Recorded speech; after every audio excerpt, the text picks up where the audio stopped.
Tukang sayur berani-beraninya ngelamar anak saya yang bidan. Nggak tahu diri. Assalamualaikum warahmatullahi wabarakatuh. Sebelum kita mulai kisah ini, silahkan tulis di komentar kalian berasal dari kota mana. Biar kita saling mendoakan, mempererat silaturahmi, dan semoga yang like, komen, dan subscribe selalu diberkahi rezeki yang halal. Bismillah, mari kita mulai kisahnya. Letkol Andika Pradipta, seorang jenderal muda bintang 1, dikenal sebagai pemimpin pasukan elit yang jarang tampil di publik. Hidupnya bergelimang misi rahasia, intrik politik, dan ancaman yang tak pernah terlihat oleh mata orang biasa. Namun, satu hal yang tidak pernah ia ceritakan ke siapapun adalah ketakutannya yang paling besar. Menikah dengan perempuan yang mencintai jabatan, bukan jiwanya. Ia telah melihat banyak perwira tinggi hancur karena memilih pasangan salah. Istri yang haus status, mertua yang gila prestis, keluarga yang sibuk menuntut fasilitas. Andika tidak mau bernasib sama. Ia perlu memastikan hatinya memilih dengan benar. Lalu ia mengambil keputusan paling gila dalam hidupnya. Menyamar sebagai tukang sayur keliling dengan topi jungle head coklat kusam, kaos kecoklatan yang pudar, gerobak sayur beroda bengkok, dan handuk kecil tersampir di bahu. Andika menyusuri gang-gang kota seperti rakyat kecil. Ia ingin tahu seperti apa dunia terlihat tanpa pangkat, tanpa hormat, tanpa kekuasaan. Di sisi lain ada Ayu Hartono, seorang bidan muda, cantik, lembut, dan berdedikasi pada pasien. Namun, berbeda jauh dari kehidupannya yang sederhana di klinik, Ayu berasal dari keluarga konglomerat besar. Pemilik jaringan hotel, apartemen, dan perusahaan konstruksi raksasa. Rumahnya bukan sekedar besar, tapi menyerupai istana kecil lengkap dengan kolam renang, halaman luas, dan satpam bersaragam. Tapi di balik kemewahan itu, keluarganya menyimpan satu penyakit lama, kesombongan. Ayahnya, Surya Hartono, salah satu taipan paling disegani di Jakarta, hanya percaya pada dua hal, jabatan dan kekayaan. Ibunya, seorang sosialita kelas atas, memandang dunia dari ketinggian langit.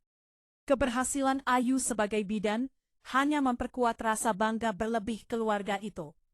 Bagi mereka, Ayu harus menikah dengan orang yang selevel, minimal pengusaha muda, dokter spesialis, atau pejabat penting. Tukang sayur itu hinaan paling besar bagi martabat keluarga Hartono. Suatu pagi, ketika Andika mendorong gerobaknya mendekati kompleks mewah tempat Ayu tinggal, ia tidak tahu bahwa takdir sedang bergerak. Ayu yang sedang sedih setelah bertengkar dengan keluarganya, keluar rumah untuk mencari udara segar. Saat melihat Andika yang menawarkan sayur dengan senyum lembut, ada sesuatu dalam dirinya yang bergetar. Seseorang yang tidak menghakimi, tidak menuntut, tidak bermain status. Hari itu percakapan sederhana terjadi. "Mas, jual kangkungnya berapa?" tanya Ayu lirih. Omo-omo aja. "Tapi kalau Mbak lagi susah, ambil aja dulu," jawab Andika sambil tersenyum. Ayu terdiam. Baru kali ini, ia melihat seseorang yang tulus, tanpa tahu siapa dirinya. Mulai hari itu, Ayu selalu mencari alasan turun untuk bertemu tukang sayur misterius itu. Mereka bicara banyak hal, dari kesehatan pasien sampai perjuangan hidup. Andika tidak pernah menanyakan status Ayu, dan Ayu tidak pernah menanyakan masa lalu Andika. Ada ketenangan di antara keduanya. Namun pada suatu sore, ketika Andika mengantar sayur pesanan Ayu sampai halaman rumah, tiba-tiba terdengar teriakan lantang. "Ayu, kamu ngapain sama orang kotor itu?" Ayahnya Surya Hartono keluar dari pintu besar rumah mewah itu. Wajahnya merah, dadanya naik turun, dan tatapannya menusuk seperti tombak. Di belakangnya, ibunya berdiri dengan tangan menyilang, melirik Andika dari ujung kepala sampai kaki, dengan rasa jijik yang tidak disembunyikan. Ayu terkejut. "Papa, ini Mas Andika, dia orang baik. Baik, dia tukang sayur. Kamu itu calon pewaris perusahaan. Kamu mau hancurkan kehormatan keluarga." Ibunya menambahkan dengan suara sinis. "Ayo, kamu bidan. Kamu terhormat. Kamu layak dapat doktor, pengusaha, bukan manusia rendahan seperti ini. Andika hanya menunduk menahan diri. Ia sudah terbiasa dihormati para prajurit, pejabat negara, bahkan komandan-komandan senior.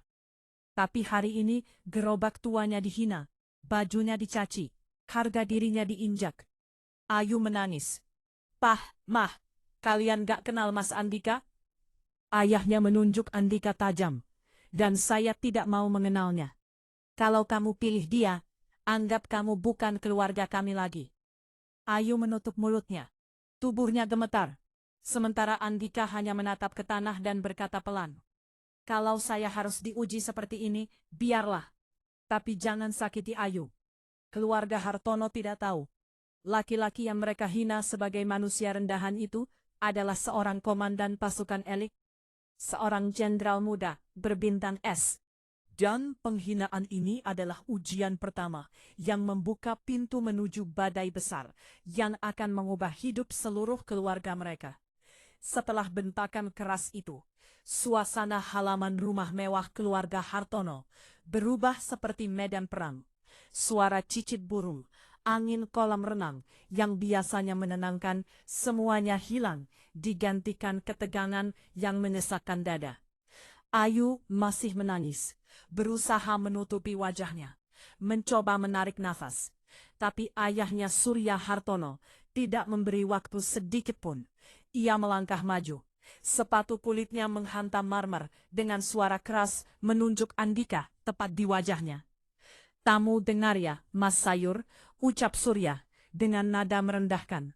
Keluarga kami punya standar. Kami bukan orang sembarangan yang mau menikahkan anak kami ke orang yang bahkan tidak punya motor bagus. Andika tersenyum tipis, mencoba tetap sopan. Pak, saya tidak bermaksud menjatuhkan kehormatan keluarga.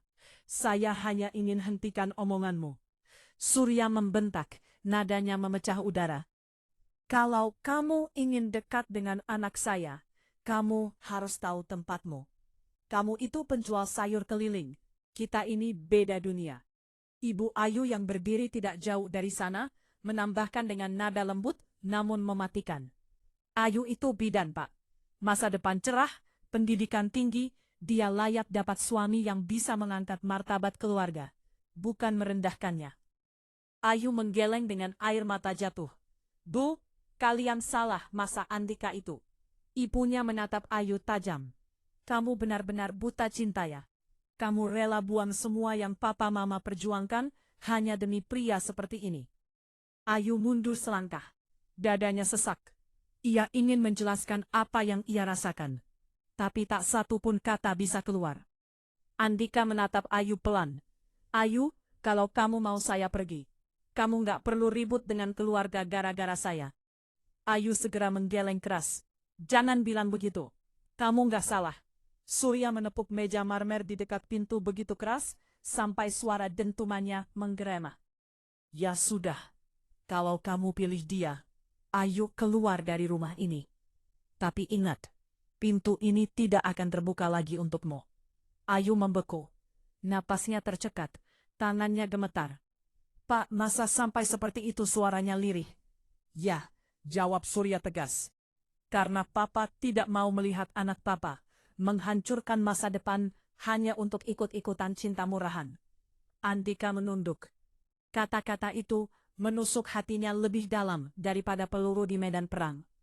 Ia tidak peduli dipanggil miskin, hina, atau tidak berkelas. Tapi ia peduli karena Ayu disakiti karenanya. Ayu, ucap Andika pelan. Kamu nggak perlu lawan keluarga kamu. Mereka cuma ingin yang terbaik buat kamu. Ayu menatap Andika dengan mata penuh air. Tapi yang terbaik buat aku, kamu. Ibu Ayu menghela napas panjang, menutup wajahnya seolah malu. Ayu, kamu dibutakan lelaki jalanan.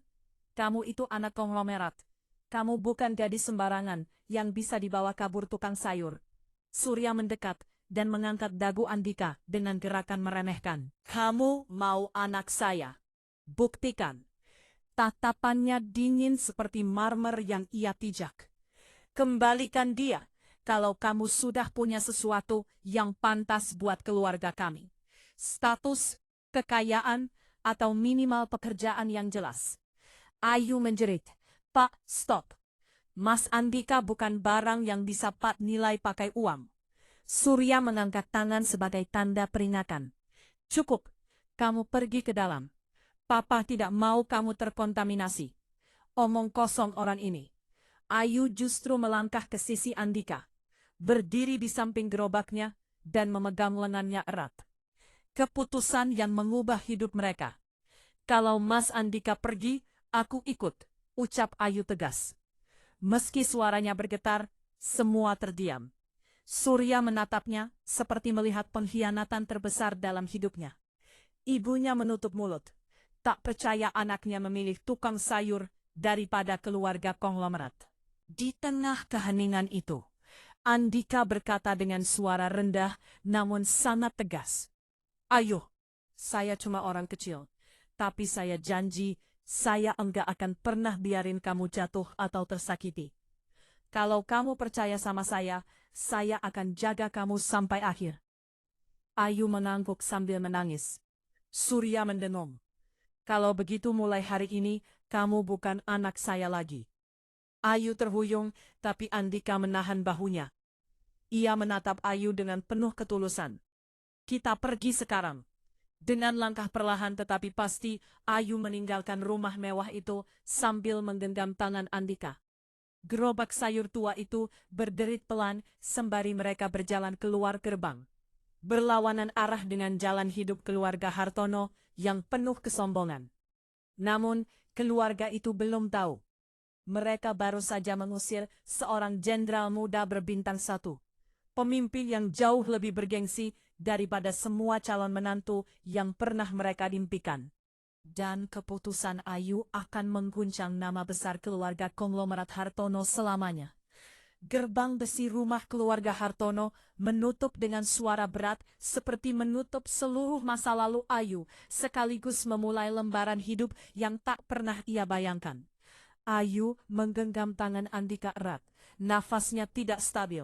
Bukan hanya karena menangis, tetapi karena sadar bahwa ia baru saja meninggalkan dunia yang penuh kenyamanan.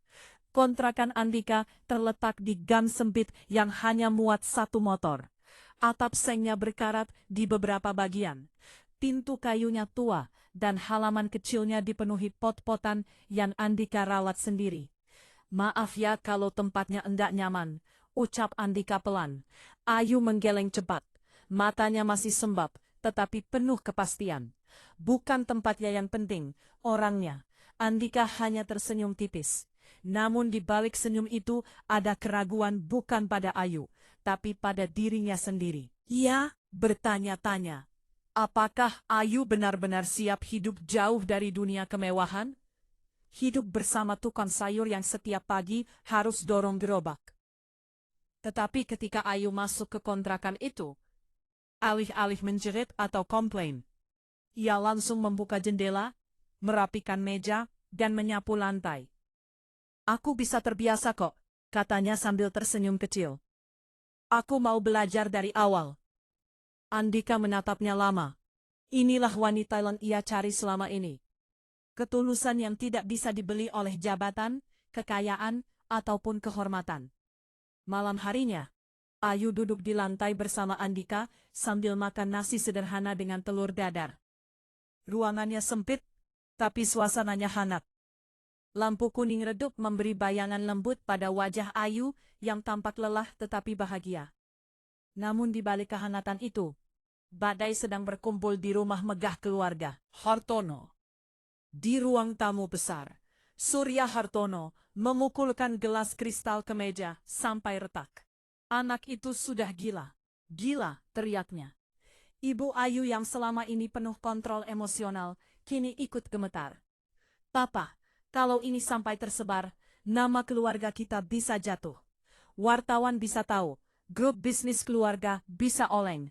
Surya menatap kosong, napasnya pendek. Anak konglomerat kabur sama tukang sayur.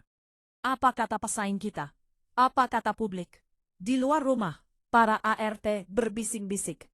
Kabar telah menyebar lewat supir, satpam, tukang kebun, lalu keluar kompleks. Dan gosip pun menyebar bak api yang menyambar bensin. Tahu nggak, anak Hartono pilih tukang sayur? Gila, masa anak sultan jatuh cinta sama orang miskin? Katanya cowoknya cuma pakai gerobak tua. Udah gitu si cewek bidan cantik buang-buang masa depan. Nama besar keluarga Hartono mulai tercoreng tanpa mereka bisa menghentikannya. Sementara itu, di kontrakan kecilnya, Andika duduk memandangi Ayu yang tertidur di atas tikar. Bahkan dalam tidur, wajahnya tampak lelah. Mungkin dari syok, mungkin dari kehilangan rumah dan keluarga yang ia sayangi. Andika memejamkan mata. Ia sudah melalui banyak operasi militer, menghadapi banyak bahaya. Tetapi baru kali ini, ia merasa hatinya sesakit ini. Ia ingin mengatakan yang sebenarnya pada Ayu, bahwa ia bukan tukang sayur, bahwa ia bukan orang sembarangan, bahwa ia seorang jenderal muda yang memimpin pasukan elit negara, bahwa ia sanggup memberi kehidupan yang lebih baik daripada kontrakan kecil dan gerobak tua ini. Tapi ia tidak bisa. Belum sekarang. Kalau aku jujur terlalu cepat, bagaimana aku tahu kalau dia benar-benar mencintai aku sebagai manusia? Bisiknya dalam hati. Di luar gerobaknya bersandar lelah di tembok. Di ujung gang 4 kontrakan itu berdiri 2 orang tetangga baru saja lewat sambil berbisik. Itu pacarnya Mas Andika toh. Kayaknya anak orang kaya lari dari rumah. Habis mau bagaimana? Cinta buta kan bisa bikin nekat. Danika mendengar samar-samar. Tapi ia hanya menarik napas. Ayu membuka mata perlahan menatap Andika yang duduk sendirian di sudut ruangan. Mas, kamu nyesal? Tanyanya pelan. Andika menggeleng. Enggak, selama kamu ada di sini, aku enggak nyesal. Ayu tersenyum, sakit-sakit tapi tulus. Aku juga. Malam itu mereka tidur berdua di ruangan mungil yang terasa seperti dunia baru.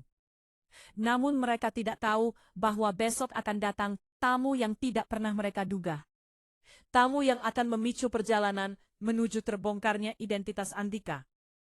Dan keluarga Hartono baru mulai merasakan bahwa kehilangan Ayu bukanlah masalah terbesar. Masalah sebenarnya adalah siapa sebenarnya lelaki yang mereka hina sebagai tukang sayur itu.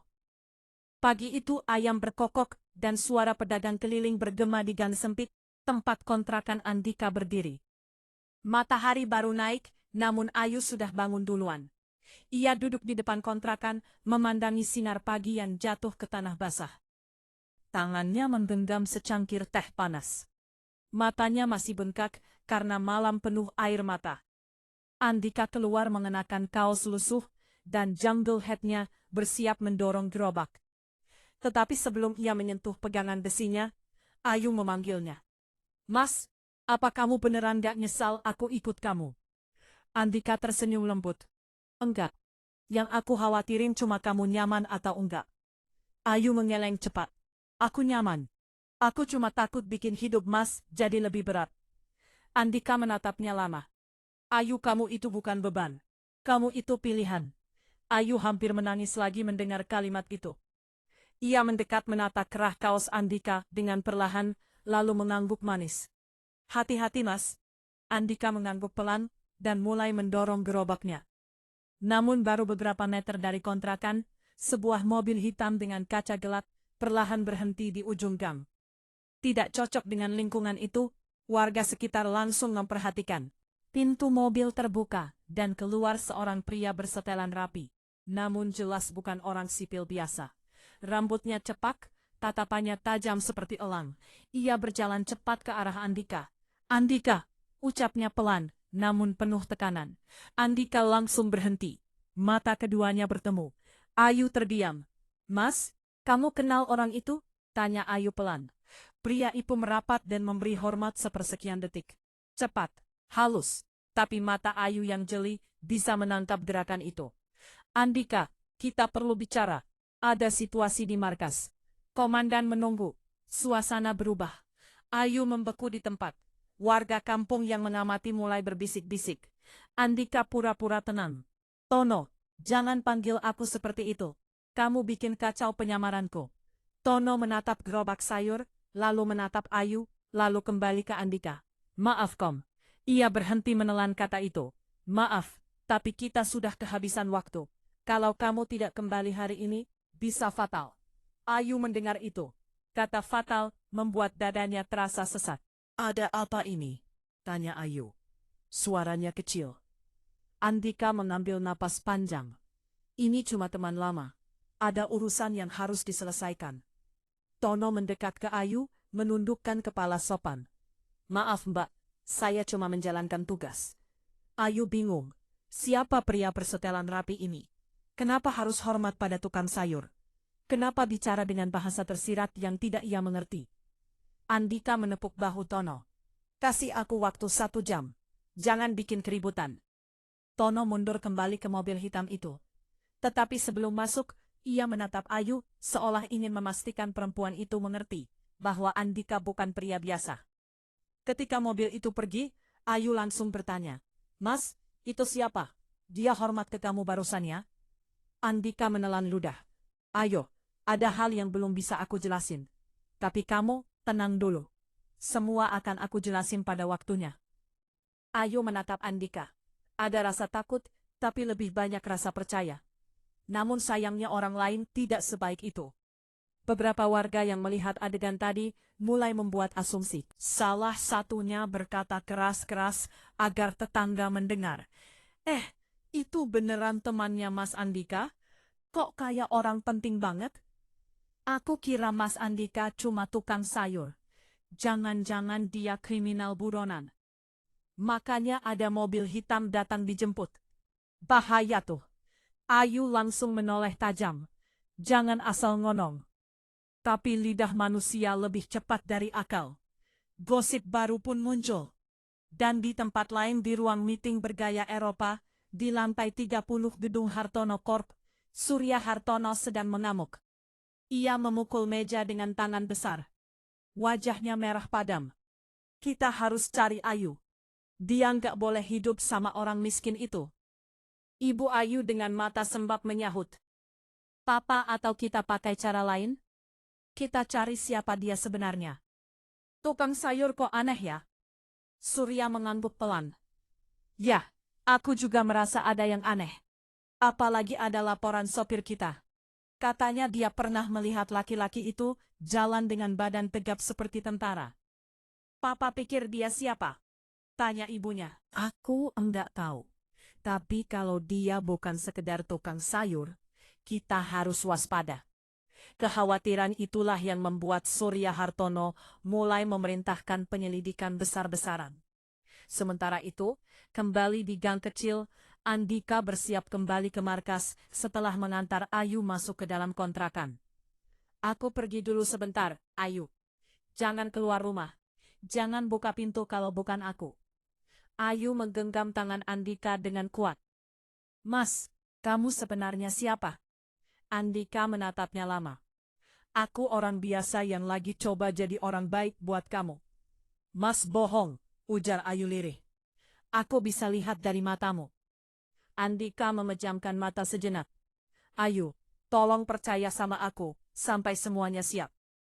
Ayu mengangguk pelan. Aku percaya. Tapi jangan lama. Andika tersenyum. Gak akan. Lalu ia melangkah pergi. Tubuh tegapnya perlahan menghilang di ujung gang. Ayu berdiri di pintu kontrakan. Menatap sosok itu pergi dengan hati yang berat. Ia belum tahu, dan keluarga Hartono belum tahu, bahwa lelaki yang mereka hina sebagai orang miskin rendahan itu adalah seseorang yang jika berjalan di markas militer, seluruh pasukan berdiri tegak memberi hormat. Sebentar lagi dunia mereka akan berubah. Mobil hitam Tono membawa Andika keluar dari gang sempit itu, meninggalkan dunia kecil yang penuh gosip, menuju dunia yang selama ini ia sembunyikan dari Ayu. Begitu mobil berbelok memasuki jalan protokol, Tono menatap Andika lewat spion tengah. Komandan, ucapnya pelan. Andika menghela napas panjang. Tono, setidaknya panggil aku Mas, kalau kita masih di luar markas. Tono mengangguk, meski wajahnya tetap tegang.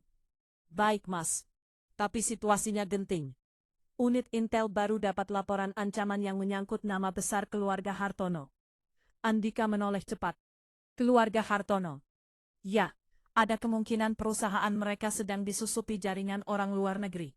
Dan lebih buruknya, potensi ancaman itu bisa ke Ayu juga. Rahang Andika mengeras. Kamu yakin kami belum bisa pastikan targetnya? Tapi sejak Ayu kabur dari rumah, keluarga Hartono jadi lebih terekspos. Banyak mata memperhatikan.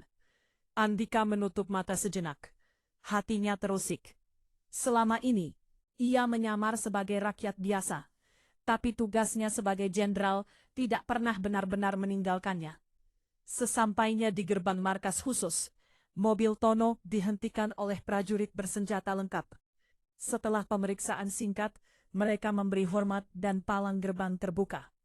Begitu mobil masuk, suasana berubah drastis. Puluhan tentara berbaris, kendaraan taktis berderet. Monitor besar menampilkan peta operasi dan feed satelit. Saat Andika turun, beberapa perwira langsung berdiri tegap dan memberi hormat. Selamat datang, Jenderal. Suara itu menggema keras. Berbeda 180 derajat dari hinaan keluarga Hartono kemarin. Andika mengangkat tangan kecil sebagai balasan hormat. Semua aman. Kolonel Mahendra wakilnya berjalan cepat menghampiri. Tidak sepenuhnya. Jenderal kita dapat ancaman baru. Penyusupan data dan percobaan sabotase di gedung Harton Corp. Andika mengerutkan kening Harton Corp. Nama itu menghantam pikirannya seperti batu. Mahendra melanjutkan dan yang lebih parah. Mereka sepertinya menargetkan anggota keluarga. Kita belum tahu siapa. Bisa ayahnya, bisa ibunya, atau Ayu. Gumam Andika spontan. Mahendra memandangnya dalam menyadari sesuatu. Jenderal, apakah hubungan Anda dengan Ayu Hartono sudah sedalam itu? Andika terdiam. Matanya tajam, tapi hatinya goyah. Ia adalah alasan saya bertahan dalam penyamaran ini. Mahendra menatapnya serius. Kalau begitu, kita harus lindungi dia secara tidak langsung tanpa membuka identitas Anda. Tono menimpali. Tapi Jenderal, kalau penyamaran ini retak, bukan hanya identitas Anda yang terbongkar, Ayu juga bisa dalam bahaya. Andika menepal tangan. Saya tahu, tapi saya tidak akan membiarkan dia terluka. Ketegangan bertambah saat pintu ruang kontrol terbuka dan seorang analis inter berteriak. Kita dapat lokasi. Hacker mencoba akses data keluarga Hartono lewat satelit luar negeri. Andika langsung berjalan ke depan layar. Matanya fokus. Arahkan satelit cadangan, tutup jalur belakang, dan amankan semua aktivitas digital keluarga Hartono. Siap, Jenderal. Bawahannya bergerak cepat seperti mesin perang. Dalam sekejap, ruangan itu berubah menjadi pusat koordinasi penuh cahaya hijau dan merah. Monitor berkedip, suara klik keyboard persahutan. Namun di balik semua hiruk-pikuk itu, kepala Andika dipenuhi satu wajah. Sementara itu, Ayu duduk sendirian di kontrakan, menatap ponselnya yang tidak ada pesan dari Andika. Ia tidak tahu apa yang sedang terjadi. Tidak tahu ancaman yang mendekat, tidak tahu rahasia besar apa yang sedang dijaga Andika demi keselamatan semua orang. Di rumah Hartono, Surya masih memukul meja rapat, memarahi direktur dan manajer karena masalah internal yang tiba-tiba kacau. Ia tidak sadar bahwa kekacauan itu bukan karena bisnisnya, tetapi karena seseorang sedang mencoba menjatuhkan mereka dari belakang layar. Dan di saat bersamaan, seseorang dari kejauhan mengamati gambar Ayu dari layar tablet. Rekaman CCTV kompleks Hartono yang diretas. Seseorang itu tersenyum tipis. Jadi ini bidannya menarik. Sementara itu di markas Mahendra, menatap Andika. Jenderal, jika targetnya benar Ayu Hartono, kita harus segera bertindak. Andika menatap layar peta. Rahangnya mengeras. Jangan sampai Ayu tahu. Dan jangan sampai keluarga Hartono sadar kalau mereka sedang dilindungi oleh tukang sayur yang mereka hina. Mahendra mengangguk. Siap, Jenderal. Andika menarik nafas panjang. Dalam hatinya hanya satu kalimat. Ayu, aku janji aku akan lindungi kamu, meski dunia tidak tahu siapa aku sebenarnya. Dan malam itu, dunia mereka bertiga, Ayu, Andika, dan keluarga konglomerat Hartono, bergerak menuju badai yang tidak dapat dihindari. Sore itu langit tampak muram, meski belum turun hujan. Angin berhembus lembut, membawa suara anak-anak bermain. Tapi di gang kecil tempat kontrakan Andika berdiri, suasananya terasa berbeda. Ada kecemasan yang tidak terlihat, seperti ada mata yang mengintai dari kejauhan. Ayu baru selesai merapikan ruang kontrakan. Ia ingin memasak sesuatu untuk Andika. Tapi pikiran tentang teman lama Andika yang datang dengan mobil hitam pagi tadi terus menghantuinya. Mas, sebenarnya siapa? Di luar, dua warga kampung sedang berbisik tepat di depan pintu kontrakan. Gue bilang juga apa? Si Andika itu bukan orang biasa. Kemarin gue lihat dia jongkok doang, tapi cara berdirinya tegap banget kayak tentara. Jangan-jangan dia penjahat buronan yang nyamar. Ayu langsung membuka pintu. Mas, kalian jangan ngomong sembarangan. Warga itu langsung cengengesan, lalu pergi sambil tetap bergosip. Ayu menutup pintu, dadanya sesak. Semakin hari semakin banyak yang memperhatikan Andika. Semakin besar pula resiko penyamaran itu hancur. Di markas, Andika bekerja tanpa henti. Ruangan penuh monitor menunjukkan data pergerakan hacker dan transaksi mencurigakan yang mengarah ke Hartono Corop. Mahendra melapor cepat. Jenderal, pola serangannya berubah. Mereka sekarang memantau aktivitas keluarga Ayu secara langsung. Andika mengernyit langsung. Tono menambahkan, ada kemungkinan target mereka bukan hartanya, tapi Angga. Mereka ingin memeras keluarga Hartono dari sisi personal. Tubuh Andika tegang. Perkuat perlindungan Ayu, dan jangan biarkan siapapun. Bahkan Ayu sendiri tahu, dia sedang diincar. Siap, Jenderal. Malam mulai turun ketika Andika kembali ke kontrakan. Ia membawa beberapa bahan makanan dan sedikit buah untuk Ayu. Mas, Ayu langsung memeluknya begitu ia masuk. Aku takut orang kampung mulai ngomong macam-macam tentang kamu. Andika tersenyum kecil. Gak apa-apa, orang bebas bicara apa saja. Yang penting kamu percaya sama aku. Ayu mengangguk, tapi ada sesuatu di wajahnya. Gelisah, penasaran, dan sedikit takut. Mas, tadi siang ada orang ngetok pintu, ucap Ayu. Andika langsung siaga. Siapa? Aku nggak kenal. Dia nanya, kamu tinggal di sini atau enggak? Orangnya kayak wartawan, tapi aku nggak yakin. Andika menatapnya serius.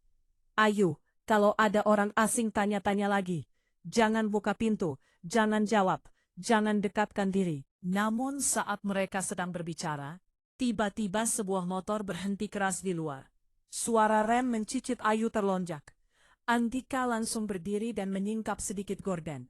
Seorang pria berjaket hitam memakai helm penuh berjalan ke arah kontrakan sambil membawa kamera DSLR besar.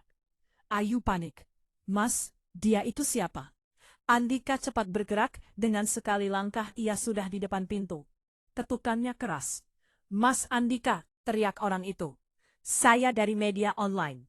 Betul, Anda tinggal dengan Mbak Ayu Hartono, anak konglomerat itu. Seru banget beritanya, Mas. Ayu menutup mulutnya, bibirnya gemetar. Mas, ini buruk. Andika membuka pintu sedikit. Pergi. Wartawan itu tertawa kecil. Mas, jangan begitu. Berita soal anak Sultan kabur sama tukang sayur itu lagi viral. Saya cuma mau ambil foto buat thumbnail. Andika menatapnya tajam. Dinginnya seperti pisau menembus kaca. Pergi sekarang. Wartawan itu terdiam beberapa detik, terpaku oleh aura yang tidak seharusnya dimiliki seorang tukang sayur. Lalu tiba-tiba, ia mundur satu langkah. Mas bukan tukang sayur biasa ya? Cara berdirinya, cara ngomongnya kayak brak. Andika menutup pintu keras sebelum wartawan itu menyelesaikan kalimatnya. Nafasnya berat. Ayu mendekat. Mas, dia hampir tahu. Andika memegang pundak Ayu. Ayo, kita harus lebih hati-hati. Dunia yang aku hadapi bukan dunia yang kamu lihat. Ayu menatapnya, akhirnya berani bertanya. Mas, kamu sebenarnya siapa? Andika terdiam. Matanya meredup. Bukan karena gelap, tapi karena beban rahasia yang terlalu berat. Ayo, kalau aku jawab sekarang, dunia kamu akan berubah. Ayu menggenggam tangan Andika semakin kuat. Aku siap berubah, asal sama Mas.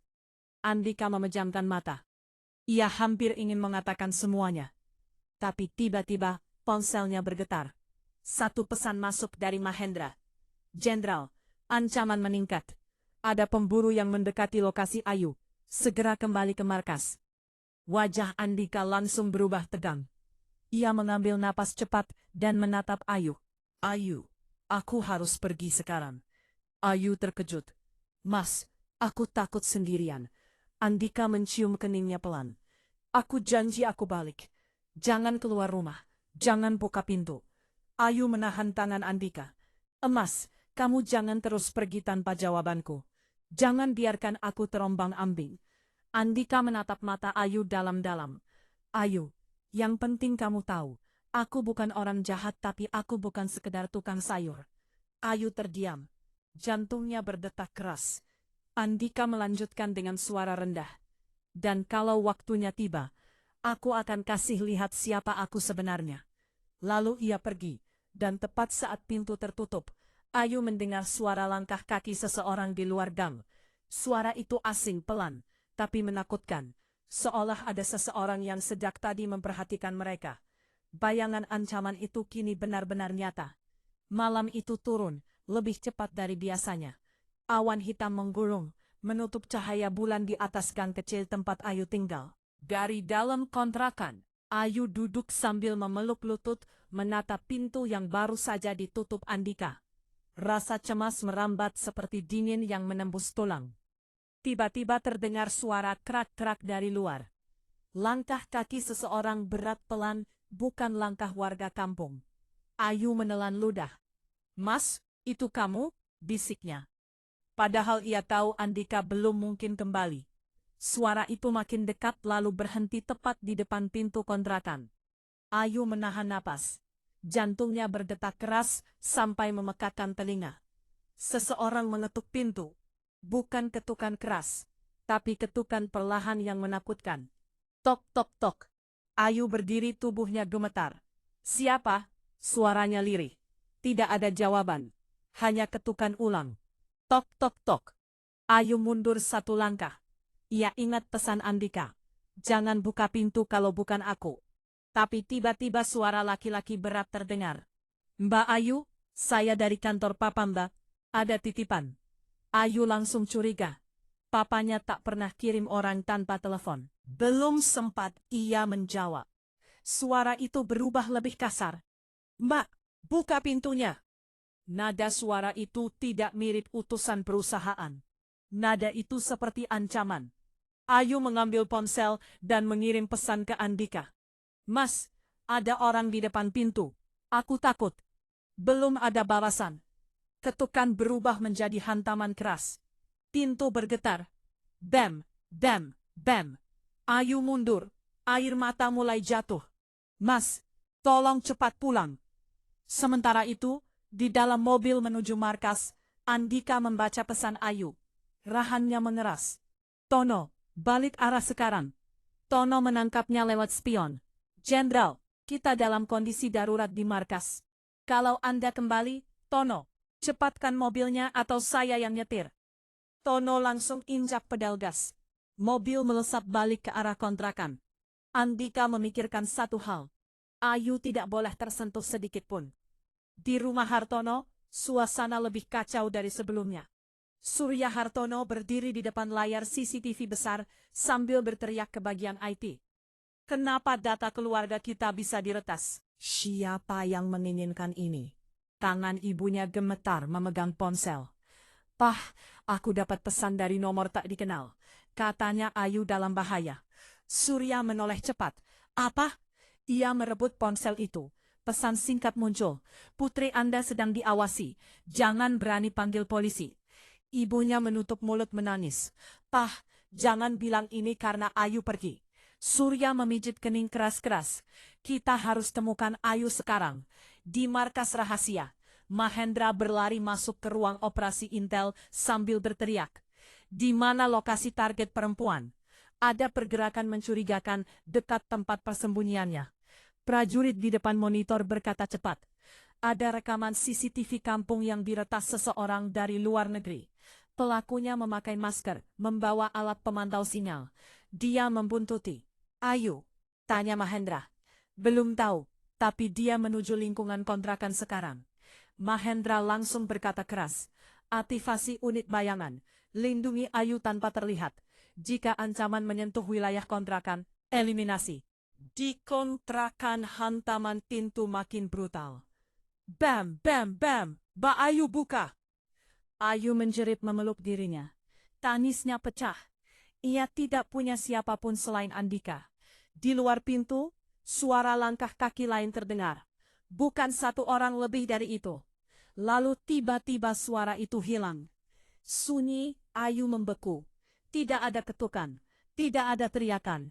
Hanya keheningan aneh yang membuat bulu kuduk berdiri. Setelah 1 menit sunyi total, Ayu memberanikan diri mendekat setengah langkah. Tapi sebelum ia sempat menempelkan telinga ke pintu, seseorang berbicara dari balik pintu dengan suara dalam dan lembut. Ayo, ini aku. Suara itu suara Andika. Ayu langsung membuka pintu dengan air mata tumpah mas. Namun begitu pintu terbuka, Ayu melihat sesuatu yang belum pernah ia lihat dari Andika sebelumnya. Matanya tajam, wajahnya keras, nafasnya teratur seperti prajurit yang baru saja menyelesaikan pengejaran. Dan dari kejauhan di ujung gang, Ayu melihat 2 bayangan hitam melesap menghilang. Ayu memegang bajunya. Andika eret. Mas, apa yang terjadi? Siapa orang-orang tadi? Andika menarik nafas panjang. Ayu, dengarkan aku. Ayu menggeleng cepat ketakutan. Mas, aku hampir diserang. Andika memegang wajahnya, menatap dalam-dalam. Ayu, kamu aman sekarang. Aku janji selama aku ada, tidak ada satuan yang berani menyentuh kamu. Ayu menatap Andika lebih lama. Ada sesuatu berbeda malam ini. Aura Andika bukan aura tukang sayur. Tapi mas, ucap Ayu gemetar. Siapa kamu sebenarnya? Andika hendak menjawab. Mulutnya terbuka, tenggorokannya naik turun. Ini momen ia hampir mengungkap semuanya. Tapi tiba-tiba telepon Andika berdering keras. Mahendra mengirim pesan darurat. Jenderal, musuh tahu Anda bersama Ayu. Identitas Anda,